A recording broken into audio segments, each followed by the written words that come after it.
हरियाणा की टॉप 25 खबरों में आपका स्वागत है।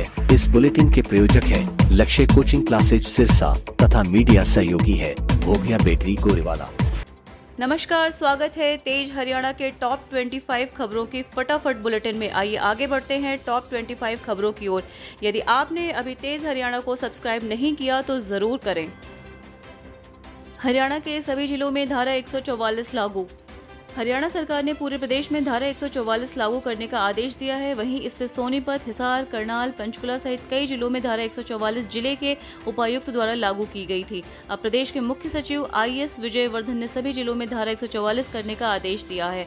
वहीं सरकार ने प्रधान सचिव उद्योग और वाणिज्य विभाग, सामान्य प्रशासन विभाग और मुख्य कार्यकारी अधिकारिणी हरियाणा सरस्वती हेरिटेज बोर्ड विजेंद्र कुमार को राज्य में उचित ऑक्सीजन आपूर्ति की निगरानी व समन्वय के लिए राज्य ऑक्सीजन नियंत्रण कक्ष हेतु नोडल अधिकारी के रूप में मनोनीत किया है। अभय चौटाला ने सत्ता में बैठे लोगों को बताया मौत का सौदागर। इंडियन नेशनल लोकदल के प्रधान महासचिव व एलनाबाद के पूर्व विधायक अभय सिंह चौटाला ने कहा कि भाजपा की केंद्र व प्रदेश सरकार कोरोना संक्रमण के प्रति समय रहे नहीं चेती और इसकी गलत नीतियों का खामियाजा आम जन को भुगतना पड़ रहा है। वे मंगलवार को जिले के गांव गुड़िया खेड़ा में पार्टी कार्यकर्ताओं से रूबरू हो रहे थे। उन्होंने कहा था कि नागरिक अस्पताल में 800 वैक्सीन आई थी जिसे दिल्ली में कालाबाजारी में बेच दिया गया क्योंकि CMO सिरसा ने इस वैक्सीन को समाप्त होने की बात कही थी। इनेलो नेता ने कहा कि सत्ता में बैठे लोगों को केवल धन से प्यार है और जनता के दुख तकलीफों से उन्हें कोई लेना देना नहीं है। सत्ता में बैठे लोगों को मौत का सौदागर बताते हुए इनेलो नेता ने कहा कि प्रदेश की जनता ऑक्सीजन के लिए तड़प रही है और मुख्यमंत्री अब इसका प्रबंधन करने में लगे हैं।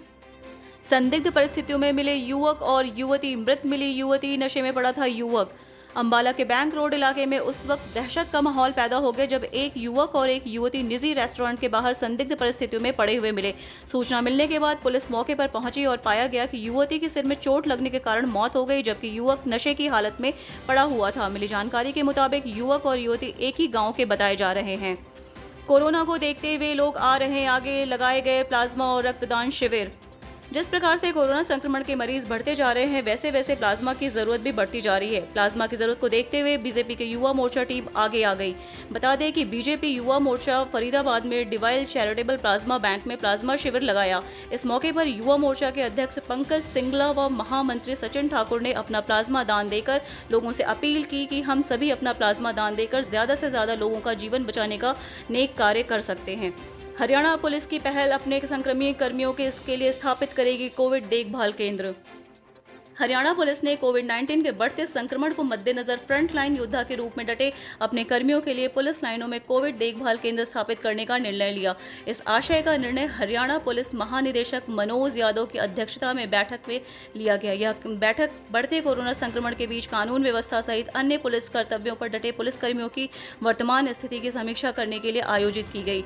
DGP ने कहा कि ये कोविड देखभाल केंद्र पुलिस लाइन में स्थापित कल्याण केंद्र एवं नवनिर्मित क्वार्टर में खोले जाएंगे। जिले की तादाद को ध्यान में रखते हुए पुलिस आयुक्त और जिला SP 3 दिन के भीतर ऑक्सीजन सपोर्ट के साथ 10 से 25 बेड की सुविधा का निर्माण करना सुनिश्चित करेंगे। जब तक संक्रमित कर्मियों को कोविड अस्पताल में प्रवेश नहीं मिल जाता तब तक उन्हें इन केंद्रों के माध्यम से तत्काल चिकित्सकीय राहत प्रदान की जाएगी। दिल्ली के अस्पतालों में मरीजों के लिए खाना भेजेंगे किसान। आज से होगी भोजन सेवा शुरू।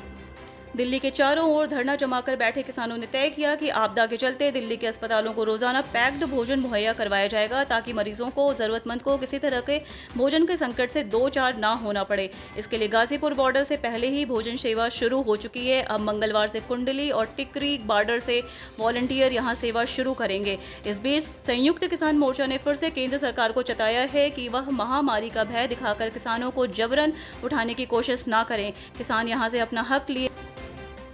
ऑक्सीजन न मिलने से हरियाणा में अब तक 29 मौतें। इन 15 जिलों पर गहराया संकट। हरियाणा में पिछले 24 घंटे में कोरोना के 11,775 नए मरीज मिले हैं। अब तक के ऑक्सीजन न मिलने के कारण प्रदेश में 29 लोगों की मौत हो चुकी है। बीते दिन को हिसार में 5 व पानीपत में 3 जानें गई हैं। वहीं दूसरी ओर केंद्र सरकार ने कंटेनमेंट जोन बनाकर लॉकडाउन जैसी सख्ती करने का निर्देश दिया है। इसके लिए 2 पैरामीटर तय किए हैं। पहला, 1 सप्ताह से जिले को पॉजिटिव रेट 10% से ज्यादा हो। दूसरा, ऑक्सीजन व ICU बेड 60% से ज्यादा भर गए हों। प्रदेश के 15 जिलों का पॉजिटिव रेट 10% से ज्यादा हो। कोरोना से लड़ाई और पीड़ित लोगों की मदद के लिए दीपेंद्र हुड्डा ने सरकार को दिए 7 सुझाव। कांग्रेस के राज्यसभा सांसद दीपेंद्र हुड्डा ने कोरोना से लड़ाई के लिए सरकार को 7 सुझाव दिए हैं। उन्होंने पहला सुझाव दिया कि हर जिले में कोरोना के खिलाफ लड़ाई लड़ने के लिए एक वॉर रूम की स्थापना की जाए। दूसरा, संबंधित जिला उपायुक्त की अध्यक्षता में एक कमेटी का गठन किया जाए जो वॉर रूम का संचालन करे। तीसरा, संबंधित जिले के सिविल सर्जन इस कमेटी के अनिवार्य रूप से सदस्य हों। चौथा, 24 घंटे एक वरिष्ठ अधिकारी वॉर रूम में जरूर ड्यूटी पर रहे। पांचवा, वॉर रूम के पास अस्पतालों में खाली बेड, ऑक्सीजन और दवाइयों का पूरा डेटा हो जिसको पूरी पारदर्शिता से मरीज को दें। छठा, आने वाले दिनों में कोरोना के इलाज के लिए अस्थायी अस्पताल की जरूरत पड़े तो उसके लिए भी अभी स्थान चिन्हित किया गया हो। सातवां, वॉर रूम के टेलीफोन और मोबाइल नंबर समाचार पत्रों के माध्यम से आम जनता को। फतेहाबाद जिले के 14 स्थानों पर 14 दिनों के लिए मिनी लॉकडाउन, देखिए कहां है। फतेहाबाद जिले में कोविड-19 के पॉजिटिव केस मिलने पर जिला प्रशासन ने टोहाना, रतिया व फतेहाबाद खंड के कई क्षेत्रों में 14 दिन के लिए माइक्रो कंटेनमेंट घोषित करते हुए संबंधित क्षेत्र में लॉकडाउन किया है। इसके बारे में जानकारी देते हुए अतिरिक्त उपायुक्त डॉक्टर मुनीश नागपाल ने बताया कि टोहाना खंड के रामनगर, फ्रेंड्स कॉलोनी, भाटिया नगर, कृष्णा कॉलोनी, आजाद नगर, रातिया के ward number 9, Tibba colony, modern town तथा फतेहाबाद के हुडा सेक्टर 3, गुरु नानक मोहल्ला, जगजीवनपुरा मोहल्ला, जवाहर चौक, शिवनगर, भट्ट रोड व अग्रवाल कॉलोनी में कोविड-19 के पॉजिटिव केस बहुत संख्या में पाए गए हैं। जिंद में खाकी की धक्केशाही, ऑक्सीजन सिलेंडर ले जा रही गाड़ी को रात भर चौकी में रखा, वक्त पर ऑक्सीजन नहीं मिलने से गाजियाबाद में कोरोना मरीज की मौत। जिंद में पुलिस पर धक्केशाही का आरोप लगा है। कहा जा रहा है कि ऑक्सीजन सिलेंडर लेकर जा रही गाड़ी को पकड़कर पुलिस ने रात भर चौकी में रखा। हालांकि उसने जरूरतमंद कोरोना मरीज से फोन पर बात भी करवाई, लेकिन रौब के भूखे खाकी वालों ने एक ना सुनी। सुबह बिना कार्यवाही के ही छोड़ दिया। आखिर नतीजा यह हुआ कि वक्त पर ऑक्सीजन नहीं मिल पाई और मरीज ने दम तोड़ दिया। यह अलग बात है कि पुलिस वालों ने इस तरह के आरोप से भी इनकार करते नजर आ रहे हैं। ऑक्सीजन न मिलने से हरियाणा में अब तक 29 मौतें, इन 15 जिलों पर गहराया संकट। हरियाणा में पिछले 24 घंटे में कोरोना के 11,775 नए मरीज मिले हैं। अब तक के ऑक्सीजन न मिलने के कारण प्रदेश में 29 लोगों की मौत हो चुकी है। बीते दिन को हिसार में 5 व पानीपत में 3 जानें गई हैं। वहीं दूसरी ओर केंद्र सरकार ने कंटेनमेंट जोन बनाकर लॉकडाउन जैसी सख्ती करने का निर्देश दिया है। इसके लिए 2 पैरामीटर तय किए हैं। पहला, 1 सप्ताह से जिले को पॉजिटिव रेट 10% से ज्यादा हो। दूसरा, ऑक्सीजन व आईसीयू बेड 60% से ज्यादा भर गए हों। प्रदेश के 15 जिलों का पॉजिटिव रेट 10% से ज्यादा हो। कोरोना से लड़ाई और पीड़ित लोगों की मदद के लिए दीपेंद्र हुड्डा ने सरकार को दिए 7 सुझाव। कांग्रेस के राज्यसभा सांसद दीपेंद्र हुड्डा ने कोरोना से लड़ाई के लिए सरकार को 7 सुझाव दिए हैं। उन्होंने पहला सुझाव दिया कि हर जिले में कोरोना के खिलाफ लड़ाई लड़ने के लिए एक वॉर रूम की स्थापना की जाए। दूसरा, संबंधित जिला उपायुक्त की अध्यक्षता में एक कमेटी का गठन किया जाए जो वॉर रूम का संचालन करे।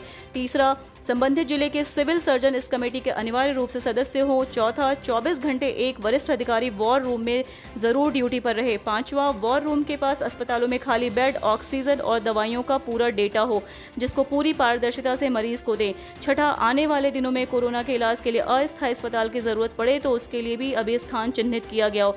सातवां, वॉर रूम के टेलीफोन और मोबाइल नंबर समाचार पत्रों के माध्यम से आम जनता को जानकारी। चरखी दादरी में 2 सड़क हादसे, शाम को कार पेड़ से टकराने से 2 की मौत, 3 घायल। सुबह बेकाबू हो नाले में गिरी बाइक, मौके पर तोड़ा 2 हमनाम दोस्तों ने दम। हरियाणा के चरखी दादरी जिले में सोमवार शाम और मंगलवार सुबह 2 सड़क हादसों में 4 युवकों की मौत हो गई। इनमें सोमवार शाम को एक हुए हादसे के शिकार 5 युवक एक सफारी कार में सवार थे। यह अचानक पेड़ से टकरा गई। वहीं मंगलवार सुबह घटी दुर्घटना में मारे गए 2 दोस्त बाइक पर सवार होकर घर लौट रहे थे। बेकाबू होकर नाले में गिर गई। अचानक मोटरसाइकिल नियंत्रण से बाहर होकर नाले में जा गिरी और इस पर सवार दोनों युवकों ने मौके पर ही दम तोड़ दिया। दौड़ के प्रैक्टिस कर रहे एक युवक ने सूचना दी तो पुलिस मौके पर पहुंचकर जांच पड़ताल शुरू की। आर्थिक तंगी से हारा फौजी खून, रोहतक में रिटायर्ड फौजी ने खुदकुशी, सुबह 4 बजे गोली से टूटी परिवार की नींद, पीजीआईएमएस में जब जाकर तोड़ा दम। रोहतक में मंगलवार को एक रिटायर्ड फौजी ने आर्थिक तंगी के आगे हार मान ली। परिजनों के मुताबिक सुबह करीब 4 बजे अचानक गोली चलने की आवाज़ सुनी और सब लोग नींद से जागे तो कमरे में खून से सने पड़े इस शख्स को आनन फानन में पीजीआईएमएस में पहुंचाया गया, लेकिन वहां डॉक्टर्स ने उसे मृत घोषित कर दिया। सूचना के बाद पुलिस ने आगे की कार्रवाई शुरू कर दी। मृतक राजेंद्र मूल रूप से झज्जर जिले के डिघल गाँव का रहने वाला था और लंबे समय से परिवार के साथ रोहतक शहर के तिलक नगर में रहा था। अनिल विज ने दिए आदेश, हरियाणा में उद्योगों को सरकार को देने होंगे अपने ऑक्सीजन सिलेंडर। हरियाणा में भयावह होती कोरोना की स्थिति को देखते हुए डायल 112 की 20-20 गाड़ियों के सभी जिलों में एम्बुलेंस के तौर पर लाया जाएगा। ऑक्सीजन सिलेंडर की कमी को दूर करने के लिए उद्योगों को अपने सिलेंडर संबंधित उपायुक्त के पास जमा करवाने होंगे, वरना उनका अधिग्रहण कर लिया जाएगा। इसके साथ ही ऑक्सीजन टैंकरों और वितरण की प्रक्रिया भी पुलिस की कड़ी निगरानी में होगी। गृह एवं स्वास्थ्य मंत्री अनिल विज की अध्यक्षता में हुई राज्य स्तरीय कोविड निगरानी समिति की बैठक में यह निर्णय लिया गया। स्वास्थ्य मंत्री ने कहा कि मेडिकल कॉलेजों में पढ़ रहे अंतिम वर्ष के MBBS और PG विद्यार्थियों की ड्यूटी लगाई जाएगी। अगर कोई सरकारी कर्मचारी कोरोना संक्रमित होते हैं तो उसे निजी अस्पताल में कैशलेस उपचार की सुविधा उपलब्ध कराई जाएगी। राज्य की जरूरत को पूरा करने के लिए सभी बड़े उद्योगों औद्योगिक ऑक्सीजन को मेडिकल ऑक्सीजन में बदलने के निर्देश दिए गए हैं। फतेहाबाद जिले के 14 स्थानों पर 14 दिनों के लिए मिनी लॉकडाउन, देखिए कहां है। फतेहाबाद जिले में कोविड-19 के पॉजिटिव केस मिलने पर जिला प्रशासन ने टोहाना, रतिया व फतेहाबाद खंड के कई क्षेत्रों में 14 दिन के लिए माइक्रो कंटेनमेंट घोषित करते हुए संबंधित क्षेत्र में लॉकडाउन किया है। इसके बारे में जानकारी देते हुए अतिरिक्त उपायुक्त डॉक्टर मुनीश नागपाल ने बताया कि टोहाना खंड के रामनगर, फ्रेंड्स कॉलोनी, भाटिया नगर, कृष्णा कॉलोनी, आजाद नगर, रातिया के ward number 9, Tibba colony, modern town तथा फतेहाबाद के हुडा सेक्टर 3, गुरु नानक मोहल्ला, जगजीवनपुरा मोहल्ला, जवाहर चौक, शिवनगर, भट्ट रोड व अग्रवाल कॉलोनी में कोविड-19 के पॉजिटिव केस बहुत संख्या में पाए गए हैं। जिंद में खाकी की धक्केशाही, ऑक्सीजन सिलेंडर ले जा रही गाड़ी को रात भर चौकी में रखा, वक्त पर ऑक्सीजन नहीं मिलने से गाजियाबाद में कोरोना मरीज की मौत। जिंद में पुलिस पर धक्केशाही का आरोप लगा है। कहा जा रहा है कि ऑक्सीजन सिलेंडर लेकर जा रही गाड़ी को पकड़कर पुलिस ने रात भर चौकी में रखा।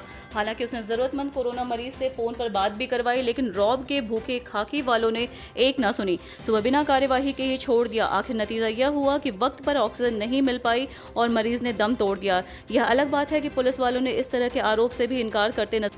कोरोना को देखते हुए लोग आ रहे आगे, लगाए गए प्लाज्मा और रक्तदान शिविर। जिस प्रकार से कोरोना संक्रमण के मरीज बढ़ते जा रहे हैं, वैसे वैसे प्लाज्मा की भी जरूरत बढ़ती जा रही है। प्लाज्मा की जरूरत को देखते हुए बीजेपी के युवा मोर्चा टीम आगे आ गई। बता दें कि बीजेपी युवा मोर्चा फरीदाबाद में डिवाइन चैरिटेबल प्लाज्मा बैंक में प्लाज्मा शिविर लगाया। इस मौके पर युवा मोर्चा के अध्यक्ष पंकज सिंगला व महामंत्री सचिन ठाकुर ने अपना प्लाज्मा दान देकर लोगों से अपील की कि हम सभी अपना प्लाज्मा दान देकर ज्यादा से ज्यादा लोगों का जीवन बचाने का नेक कार्य करें। हरियाणा पुलिस की पहल, अपने संक्रमित कर्मियों के लिए स्थापित करेगी कोविड देखभाल केंद्र। हरियाणा पुलिस ने कोविड-19 के बढ़ते संक्रमण को मद्देनजर फ्रंट लाइन योद्धा के रूप में डटे अपने कर्मियों के लिए पुलिस लाइनों में कोविड देखभाल केंद्र स्थापित करने का निर्णय लिया। इस आशय का निर्णय हरियाणा पुलिस महानिदेशक मनोज यादव की अध्यक्षता में बैठक में लिया गया। यह बैठक बढ़ते कोरोना संक्रमण के बीच कानून व्यवस्था सहित अन्य पुलिस कर्तव्यों पर डटे पुलिस कर्मियों की वर्तमान स्थिति की समीक्षा करने के लिए आयोजित की गई थी। हज पर जाने से पहले कोरोना वैक्सीन की दोनों डोज लेना अनिवार्य। हरियाणा सरकार ने वर्ष 2021 के दौरान प्रदेश में हज से जाने के इच्छुक हाजियों को कोरोना वैक्सीन की दोनों डोज लेने के निर्देश दिए हैं।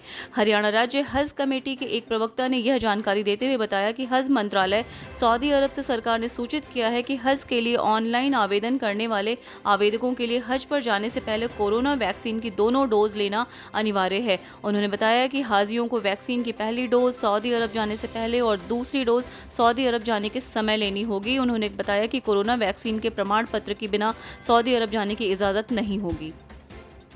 रेलवे ने रद्द कर दी ये ट्रेनें। कम यात्री संख्या के कारण उत्तर पश्चिम रेलवे जयपुर मंडल ने करीब 40 रेल सेवाएं अग्रिम आदेशों तक रद्द कर दी हैं।